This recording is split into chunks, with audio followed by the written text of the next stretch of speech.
Aujourd'hui, mon immersion sera dans l'univers de l'adoption et plus en particulier de l'adoption interculturelle. Pour cela, j'ai été à la rencontre de deux frères d'origine congolaise, Junior Mousambou et Miki Gwakaza, qui ont été adoptés par une famille européenne. Nous allons découvrir quelle a été leur expérience.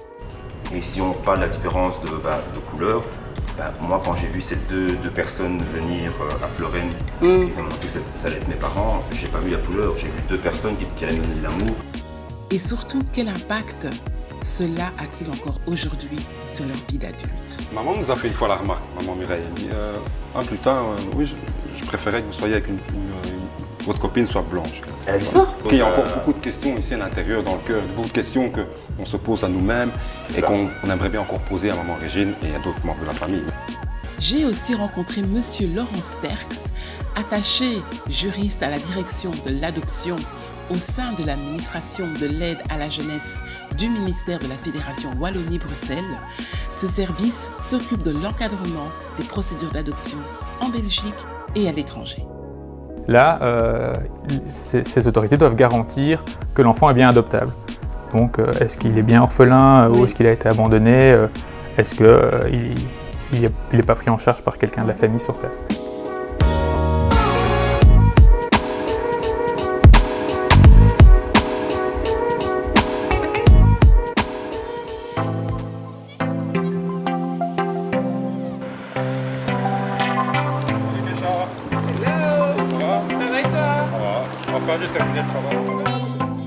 Junior m'a donné rendez-vous à la sortie de son travail et il m'apprend que son frère Miki nous attend pour une petite balade à Matongé, le quartier congolais par excellence et qui me fait penser qu'en fait, oui, s'il y a bien un endroit où ils peuvent se sentir proches de leurs racines, c'est bien Matongé.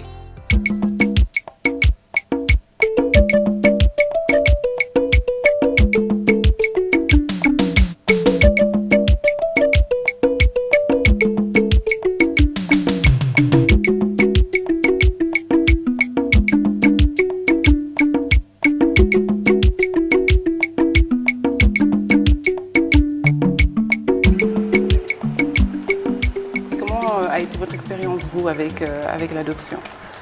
Bien, nous, en tout cas, de ce que moi je m'en rappelle, parce que j'ai plus de souvenirs que Junior.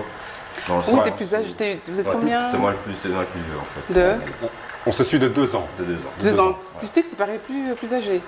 C'est peut-être la casquette, les lunettes, la barbe. Je devrais peut-être raser. On dirait le grand frère. Et qu'aujourd'hui, je suis ton grand frère. Donc tu as un peu plus de... Voilà, je suis aîné de la famille. Oui. Et donc, moi, de ce que je m'en rappelle, c'est une très belle expérience. Dans le sens où je suis arrivé ici, j'avais 3 ans et demi. Oh, wow. Je me souviens. Dans une famille d'accueil à Florène. Oui. Et c'est là qu'on s'est fait adopter par une famille de blancs qui sont venus nous rendre visite une journée. On avait la possibilité, en tout cas moi j'ai eu la possibilité parce que j'étais plus vieux que Junior, d'aller une journée chez eux. Voir si moi, en tant que petit garçon, j'allais me plaire dans cette famille. Et donc je suis parti une journée avec eux et c'était la meilleure journée de ma vie. Ah ouais? À 3 ans, tu te souviens encore? Qu'est-ce qui s'est passé? Pourquoi est-ce que vous avez été mis en adoption en fait? C'était une question de stabilité de maman Régine, c'est qu'elle n'avait pas les documents, elle n'avait pas de papiers. Donc elle a dû quitter le territoire. Et pendant qu'elle est repartie au pays, nous on est resté ici, à Anderlecht, au centre d'accueil Anderlecht. Ouais, c'est ça. Au départ c'était ça. Nous, étant enfants, on avait plus de possibilités de rester. Les papiers, Oui, d'accord. Que notre maman. Dernier recours pour ne pas qu'on soit trop séparés, c'était nous mettre dans une famille d'accueil à Florène. Cela peut peut-être paraître étonnant et même très rapide la façon dont Junior et Miki ont été adoptés. Mais Monsieur Laurent Sterks va essayer de nous éclairer à ce sujet. Donc il faut savoir qu'avant 2005, les procédures d'adoption étaient beaucoup moins encadrées qu'aujourd'hui. Donc notre service n'existait pas en tant que tel. Il n'y avait pas d'encadrement aussi strict de la part de l'État, ce qui fait que des gens qui sont aujourd'hui adultes et qui ont été adoptés avant 2005, il est possible que les règles que je vais vous expliquer ne s'appliquaient pas à l'époque où ils ont été adoptés. Mais je vais vous expliquer comment ça fonctionne aujourd'hui. Oui. Donc en fait, pourquoi 2005 ? C'est parce qu'à l'époque, il y a eu une grande réforme du droit de l'adoption en Belgique pour se mettre en conformité avec une convention internationale qui s'appelle la Convention de La Haye de 1993 sur l'adoption internationale. C'est une convention qui a été signée par un certain nombre de pays, dont la Belgique, et qui vise à mettre en place des garanties en matière d'adoption internationale pour être sûr que ça se passe bien. Oui. Alors les garanties, elles sont de deux ordres. Il y a des garanties au niveau des candidats adoptants, des parents adoptifs, et des garanties au niveau de l'enfant. Nous reviendrons un peu plus tard plus en détail sur les processus d'adoption, mais maintenant revenons à l'histoire de Mickey et Junior. Et donc vous étiez dans une famille séparée, vous n'étiez pas dans la même famille? On est toujours ensemble. Toujours ensemble. Ah, vous avez été adoptés par la même famille? La même famille, c'est ça, oui, la même famille. Ah, d'accord, ok. D'ailleurs, nos parents ont adopté aussi un autre enfant dans notre origine, d'Hindou. Ah oui, ok. Anki, et qui est notre propre frère. Oui, bien sûr. On considère comme nos propres frères. Ouais. J'imagine quand on est petit, peut-être qu'on ne se rend pas très compte en fait, mais en grandissant, qu'on se rend compte, ben non, en fait, ni mon père ni ma mère est comme moi. Comment est-ce que vous avez vécu cela? Est-ce que vous avez posé des questions? Comment ça s'est passé? Et si on parle de la différence de couleur, moi quand j'ai vu ces deux personnes venir à Fleurenne et qu'on pensait que ça allait être mes parents, j'ai pas vu la couleur, j'ai vu deux personnes qui allaient me donner de l'amour. Oui, bien sûr. Ça m'a sauvé d'une situation. Donc la couleur n'a jamais existé entre nous. On s'est jamais dit maman est blanche, papa est blanc, je suis noir. Ouais. C'est les autres autour de nous. Voilà, oui, alors c'est plutôt les autres qui vous ont fait cette différence. Qui ont mis des barrières à ça. Vous n'avez pas senti une différence à un moment donné? En fait, on est arrivé, on était un peu les stars du quartier, les gars. Je me souviens, maman, elle nous disait, quand vous êtes arrivés, tout le monde venait vous voir, tout le monde vous apportait des nounours, des bonbons, des chocolats, un vélo, etc. On était attendus. Surtout la situation de l'époque, c'est qu'on arrive dans un petit village qui s'appelle Borin, où il n'y a pas d'étrangers. Oui, donc c'était un peu l'effet de surprise et on va un peu voir à quoi il ressemble. Ouais, c'est ça. En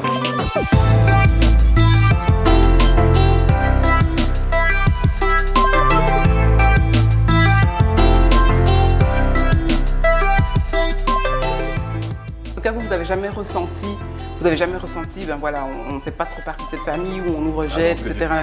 Ça a été que... Comme je te dis, le premier jour où moi j'ai eu la possibilité d'aller voir en repérage ma nouvelle famille, eh bien, déjà à partir de là, j'ai vraiment senti ce côté amour, il y aura de l'amour. D'ailleurs, j'ai encore ce souvenir où quand je dois quitter cette journée, je suis dans la voiture et c'est mon futur grand-père qui me chercher et qui me ramène. Et je fais des pieds et des mains pour rester. Ah oui. Pourquoi mais mes pleurs montraient que je voulais pas retourner à la famille. Voilà, mais que tu étais bien là-bas.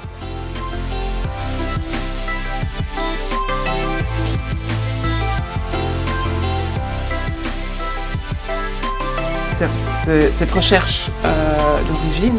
Donc, alors ça, en général, est-ce que comment ça se passe? Est-ce que les enfants peuvent vous contacter et dire voilà, j'aimerais retrouver ma famille d'origine? Comment ça se passe en général? Donc, dans tous les cas, si les gens, si un adopté cherche à connaître ses origines, il peut nous contacter. Oui. Bon, on va voir ce qu'on peut faire, mais forcément, nous, on a des dossiers chez nous que pour les adoptions prononcées à partir de 2005. Voilà, oui. Si c'est une adoption qui a été prononcée avant, on peut tenter d'aider la personne quand même en activant notre réseau. Donc, il y a, par exemple, dans les organismes d'adoption, il y a des organismes qui étaient déjà actifs avant 2005. On va rediriger la personne vers l'organisme en disant peut-être qu'elle a encore des infos. Si la personne a plutôt une info sur le pays, on va voir si via notre réseau, on n'a pas des contacts avec les autorités de ce pays pour voir si eux-mêmes ont des archives. Donc, il y a moyen de faire des choses. Au niveau de la confidentialité, il faut savoir qu'en Belgique, l'accouchement sous X, ça n'existe pas. De même que l'adoption sous X. En Belgique, c'est pas possible. Donc, quand un enfant naît, il a au minimum le nom de sa mère. Et en plus de son père, si le père l'a reconnu. Et donc, partant de ce principe-là, en fait, l'enfant adopté en Belgique, il pourra toujours connaître au moins le nom de sa mère le jour où il va demander son acte de naissance à la commune. Donc pour la Belgique, il n'y a pas de confidentialité au niveau de l'adoption. Ce qui fait que si on dispose d'un dossier et que l'adopté veut le consulter, il a le droit. Mais alors, comment cela s'est passé pour Junior et Mickey? Nous, en fait, ce qu'il y a, c'est qu'on a eu l'avantage dans cette adoption, que nos parents adoptifs nous ont toujours laissé la possibilité à notre maman Régine de venir nous visiter. Elle venait une fois par mois. Oui, donc quand elle a reçu les documents, c'est ça. Et ça fait combien de temps ça? Il y a eu quelques années avant qu'elle puisse venir nous visiter entre 2 et 3 fois par an, tu vois. Parce qu'elle venait nous apporter toutes sortes de choses et elle nous faisait des plats typiques de chez nous, elle nous faisait nos cheveux, elle montrait en fait toute la culture qu'elle pouvait nous montrer à cet âge-là, parce qu'on était aussi petits, donc voilà, on voyait, on était habitués. Donc alors justement, vos racines africaines, comment est-ce que vous avez été attirés par les racines africaines, ou bien vous vous êtes dit, bon ben voilà, moi... Voilà, je suis ce que je suis, je ne me sens pas particulièrement attirée par les racines africaines. Ok, je sais que je suis black, mais j'ai été de façon éduquée. Voilà. Comment vous situez-vous par rapport à ça? Oui, les racines africaines, moi je l'ai toujours dit, ce qui me manque toujours aujourd'hui, c'est la fainéantise de ma part, certainement parce que j'aurais pu faire le pas, c'est ma langue. Parce qu'en arrivant, c'est ça. En arrivant à tout petit, surtout que tu parlais déjà, tu comprenais en tout cas déjà, j'imagine. Et c'est perdu de plus en plus parce que j'avais aucun référent. Junior était trop petit pour qu'on puisse parler ensemble. Il y a des cours, hein. Il y a encore temps, il y a des cours. Je danse d'ailleurs au Kumba. Il y a des cours de Swahili, Lingala le mercredi soir ou le vendredi soir. C'est à la naissance de Lénie que ça a été un peu le déclic. Le déclic par rapport à quoi? C'est là que je me suis dit, bon, Lénie, voilà, j'ai un enfant, Lénie est métisse, donc il faut qu'il sache d'où il vient. Et ça m'a poussé justement à rechercher mes racines. Est-ce que ton fils, parfois, te pose des questions sur tes origines, ou etc. Est-ce qu'il a envie de savoir? Il danse avec moi en tout cas. Il danse avec moi. D'ailleurs, tu sens qu'il a les racines africaines. Il danse très bien. Il a un rythme musical quand il joue du tambour. C'est impressionnant. C'est impressionnant. Et je peux vous demander par rapport aux femmes? Pour ma part, en fait, vu qu'on a grandi dans un monde de blanc toute ma vie, en fait, ma première copine, c'était du côté de Borin. Ce qu'il y a, c'est qu'on était tellement, en tout cas pour ma part, j'étais tellement ancré dans ce système de filles blanches, vu que j'ai grandi là-dedans et ma première copine était blanche. Maintenant, je ne donne pas la possibilité à l'autre de toute manière, et je suis sorti avec des femmes aussi africaines, et ça s'est bien passé dans l'ensemble. Mais voilà, ça n'a pas duré, je n'ai pas trouvé la bonne non plus. Oui, bien sûr, bien sûr. Mais t'as pas eu de frein en tout cas. Non, voilà. Moi j'en connais beaucoup qui se refusent ou alors qui n'acceptent pas le fait de se mettre avec une femme africaine, parce que la femme africaine n'est pas comme la femme blanche. Et heureusement d'ailleurs, qu'on est différents. Exactement. Et donc du coup, ça leur fait un peu peur, ce côté un peu plus rentre dedans, plus... Or qu'ils ont eu des sœurs et des mamans africaines. C'est ça qui est bizarre. Est-ce que c'est peut-être l'apologie du fait que, vu que j'ai vécu avec des femmes noires, je sais comme le caractère. Oui, voilà, je sais à quoi m'attendre. Voilà, c'est ça. Voilà, je vais peut-être trouver une femme africaine et ça va être l'image de ma mère ou de ma sœur. Maman nous a fait une fois la remarque, maman Mireille. Elle dit plus tard, oui, je préférais que vous soyez avec votre copine soit blanche. Elle a dit ça? Maman Mireille, c'est votre maman adoptive. Parce que maman, elle trouve que les femmes africaines ont du caractère. Ouais. Caractère. Ce qui est vrai, ce qui n'est pas faux. Elle connaît mon caractère. J'ai hérité son caractère. Elle a vraiment le caractère d'une femme africaine.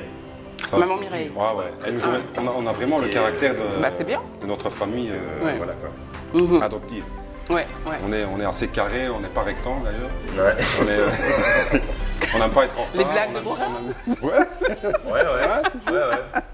Donc vous avez 3 sœurs. 4 sœurs. 4 sœurs. Une grande sœur que nous. D'accord. Et comment ça se passe la relation alors avec vos sœurs? Est-ce que vous arrivez à créer une atmosphère normale, ou bien vous avez toujours l'impression qu'il y a... On en parlait encore la dernière fois, il y a une semaine. C'est difficile. C'est pas difficile, mais il n'y a pas Mais c'est deux univers différents. Nous, on a grandi quelque part sans elle et elle sans nous. Oui. Et donc du coup, moi, je ne les comprends pas tout le temps, elle ne comprend pas tout le temps qui je suis non plus. Oui, on va avoir des comportements que moi j'ai, qui sont les miens.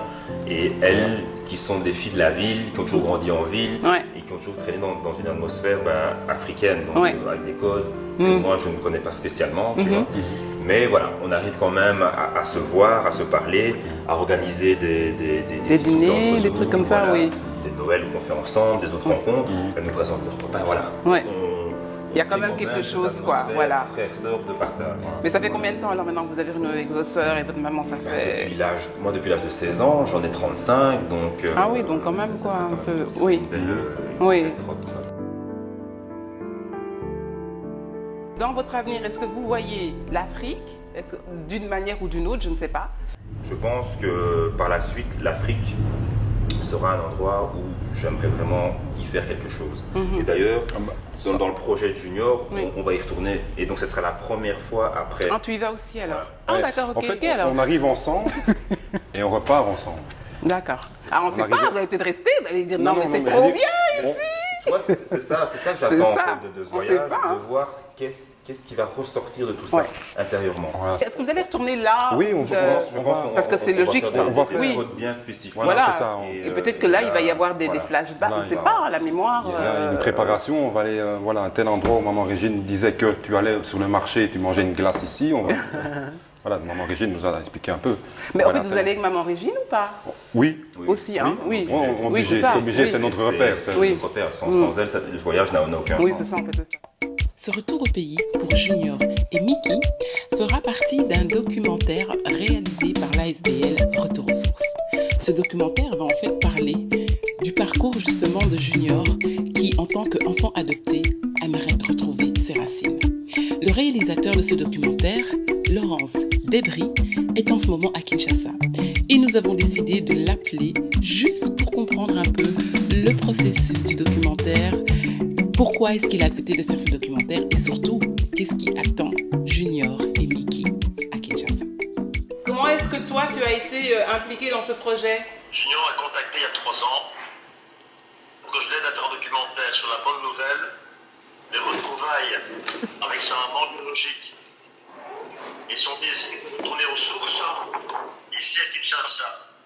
Parce qu'il est né à Kinshasa, il y avait 2 ans. Kinshasa n'a pas vu grandir et voudra un peu rattraper le temps perdu, revenir ici, pour un peu ses origines, découvrir ce terrible retour aux sources, Kinshasa, en plein cœur du Congo, la capitale du Congo. Donc, et pourquoi est-ce que tu as accepté alors de faire cette histoire? Parce qu'est-ce qui vous a touché particulièrement dans cette histoire? Je n'ai pas eu le choix, il m'a forcé de travailler, il m'a forcé, c'est un voyage.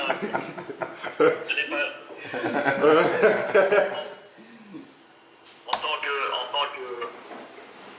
En tant qu'ex-enseignant, en tant que passionné du Congo, je peux confirmer à plus de 300%. En tant que personne touchée par ce projet, je ne pouvais pas refuser. Ce voyage qui va nous ramener à nos racines, pour moi, c'est un voyage très important. On va revenir plus léger. C'est ça, je pense qu'il y a beaucoup de choses. Parce qu'il y a encore beaucoup de questions ici à l'intérieur, dans le cœur, beaucoup de questions qu'on se pose à nous-mêmes et qu'on aimerait bien encore poser à Maman Régine et à d'autres membres de la famille. Mais en tout cas, pour nous, il y a beaucoup de questions encore maintenant qui sont encore ici et qui essayent de sortir, mais on n'arrive pas à trouver réponse parce que les réponses, elles sont là-bas. Et si vous n'avez pas ces réponses, vous allez faire quoi? On les a pas. Les réponses, elles sont là-bas. Oui, mais si vous ne les avez pas, si on ne vous les donne pas. Un homme déterminé trouve toujours sa réponse, trouve sa voie. L'homme qui doute ne trouvera que du doute. Mais ici, on est déterminé à avoir ces réponses. Et c'est clair, comme dit Junior, il y a toujours quelque chose qui trame, qui a besoin d'être expulsé. Et je pense que c'est là-bas, c'est la terre de nos ancêtres qui nous feront, je pense, avoir ces réponses. Comment est-ce que votre famille adoptive a pris le fait que vous vouliez vous ressourcer, enfin en tout cas que vous vouliez avoir ce rapport avec votre côté africain, votre maman, etc. Comment est-ce qu'ils ont été à un moment donné vexés, qu'ils se sont dit mais attends, on vous a donné tout cet amour, etc. On vous a jamais empêché de voir votre maman. Comment est-ce qu'ils ont pris ça, cette nouvelle? Moi je vais prendre la parole. Je me souviens que quand j'ai quitté Borin pour rejoindre Elodie et trouver un travail à Bruxelles, maman, elle avait peur que je retourne voir Maman Régine, que je reste à Bruxelles. D'accord. Je dis non maman, pourquoi je ne reviendrai pas? je t'aime, j'ai juste besoin de... Donc elle avait peur que la fête du sang soit plus fort que le petit Junior qui est arrivé, qui avait 2 ans, reparte à Bruxelles, ne revienne plus.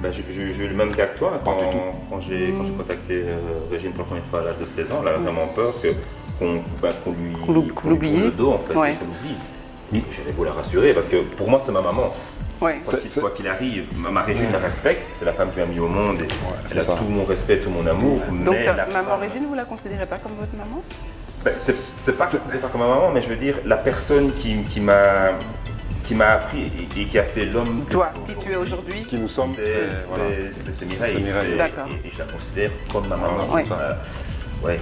Je ne peux pas le dire autrement. Oui, bien sûr. Non, de toute façon, c'est tout à fait votre droit. Hein, voilà, et Régine, Régine est cette femme qui nous a mis au monde, qui nous a donné la vie, qui s'est battue parce que...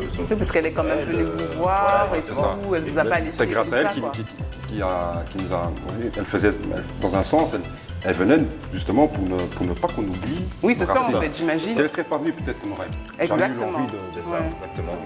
Et même du ressentiment peut-être contre elle, parce que peut-être vous a dit, de toute façon, elle n'est jamais venue nous voir. Voilà, c'est ça.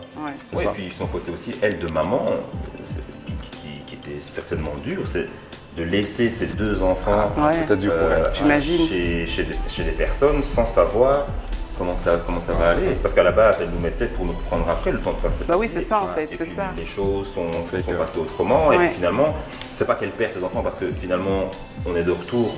Oui, de toute façon, vous êtes là, vous êtes beau, vous êtes et c'est une belle réussite quoi. C'est ça. Et voilà, mais il y a ce côté aussi qu'il faut prendre en considération, ce côté elle aussi, elle a souffert de cette situation.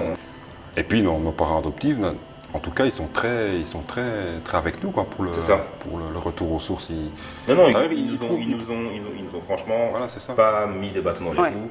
Ils savent maintenant. Je pense qu'on leur a bien expliqué que voilà, on est assez grand. Vous êtes toujours là. On est là. De toute façon, on va les voir assez régulièrement. Plus junior que moi. À cause du petit, je pense que ça joue beaucoup. Parce que t'es tes grands-parents, donc tu as envie de voir ton petit. Mais il n'y a pas de frein, pas de barrière à notre évolution de vouloir savoir d'où nous venons. Et d'ailleurs, c'est un exemple à donner à toute famille adoptive qu'il y a une réconciliation. Donc ça veut dire que les deux familles... À un moment donné, il y aura de toute façon une réconciliation. Voilà, il faut... Du moins, s'il y a le potentiel de base où on communique ensemble et qu'il y a des petits accros, à un moment donné, il faut passer outre ça. C'est ce qui compte, c'est l'homme et la femme que nous sommes et ce qu'on veut devenir. Parce que on doit mettre de côté ces querelles qui ne servent à rien. En tout cas, c'est tout ce que je leur souhaite. Qu'ils trouvent leur réponse sur la terre de leurs ancêtres. Après avoir vécu une telle expérience avec l'adoption, que pensez-vous que Junior et Mickey ont répondu quand je leur ai demandé si eux, à leur tour, ils adopteraient? Moi, j'ai des envies depuis toujours d'adopter un enfant. Donc ça, je pense que si j'ai la possibilité de le faire un jour, je le ferai. En plus d'avoir des enfants de moi et de ma future femme, mais c'est une chose... C'est pas quelque chose qui... Voilà. Je ne suis pas fermé à la proposition. Moi non plus d'ailleurs. J'ai pensé aussi. Non, je ne suis pas fermé à ça. Est-ce qu'il y a un message en particulier que vous aimeriez dire? Moi, mon petit message, c'est que je crois qu'il y a toujours de l'espoir. Il ne faut pas perdre espoir. Il y a toujours moyen de retrouver un grand-mère ou bien un papa, une maman, un frère. Il suffit d'y croire. Oui, je rejoins un peu Junior. C'est vrai que si tu as l'envie de rechercher tes racines, n'hésite pas, fais-le. Et le mieux dans l'histoire, c'est clair que si tes parents adoptifs te soutiennent, tu seras encore plus fort et ta démarche sera encore plus puissante en fait. Et donc il ne faut pas avoir peur, si tu as l'envie de le faire, d'y aller, de foncer. De toute façon, c'est toujours intéressant et le voyage de toute manière ne sera que magnifique. Ce fut un vrai plaisir d'avoir pu m'immerger pendant quelques jours dans l'adoption interculturelle, et ceci grâce à mes intervenants. Alors si vous êtes comme Mickey et Junior et que peut-être l'adoption est une option, voici quelques bons tuyaux sur l'adoption aujourd'hui en Belgique. Dans les faits, il y a plus de candidats adoptants que d'enfants adoptables. Les pays signataires s'engagent quand des candidats adoptants veulent adopter à partir de leur pays, ils s'engagent à vérifier que ces gens sont aptes à adopter. Qu'il y a un contrôle de la part de l'État des candidats adoptants pour vérifier qu'il n'y a pas d'obstacle à ce que ces gens adoptent. Et de la part des autorités du pays de l'enfant, là, ces autorités doivent garantir que l'enfant est bien adoptable. Donc, au niveau de l'inscription et de l'évaluation de l'aptitude, le droit belge permet à les différentes possibilités de pouvoir s'inscrire. Donc, soit un couple hétérosexuel, soit un couple de même sexe, soit une personne seule, de l'un ou l'autre sexe. Il n'y a pas d'obstacle légal.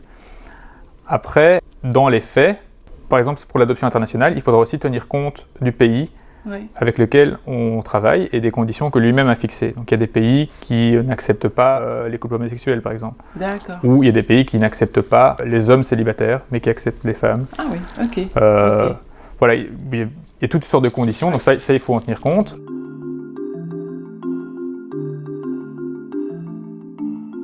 Quand les gens veulent adopter à partir de la Belgique, que ce soit un enfant qui se trouve en Belgique ou un enfant qui se trouve à l'étranger.